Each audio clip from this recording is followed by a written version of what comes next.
Sana si Dennis makatrabaho ko sa isang pelikula.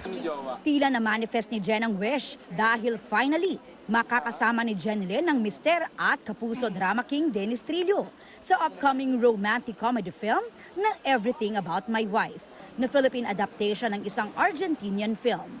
Masaya siya kahit na tungkol siya sa mag-asawang nag-aaway. Pinamigay niya yung asawa niya. Oo, Tungkol ito sa pinamigay niya yung asawa niya. Marami makaka-relate talaga dito. Masaya yung treatment niya.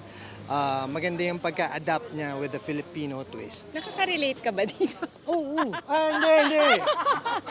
Mag-usap tayo mamaya pag-uwi. Maipapakita raw nila rito ang kanilang fun dynamics as a couple na madalas daw mapanood sa TikTok videos ni Dennis. Nung umpisa medyo nakangapa ako dahil hindi ako sanay gumawa ng mga light na projects. Siyempre, sinusuporta naman ako ng asawa ko. Queen of Rom-com. Ayan. Wala akong naging Hindi problema. naman niya masyado. kailangan sa totoong buhay. Kapag wala namang trabaho, enjoy ang mag-asawa sa pag-ride together sa kanilang big bikes. Paalala nila sa kapwa riders, laging mag-ingat at magsuot ng protective gears.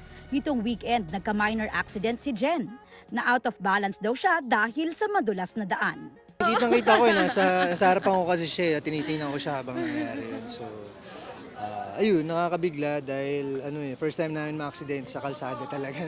Alam mo, yung ulo ko tumama sa floor pero safe pa rin ako dahil naka-helmet ako, naka-gears ako, complete yung gear ko, protected yung buong katawan ko. So, I'm very thankful na walang major na nangyari sa akin.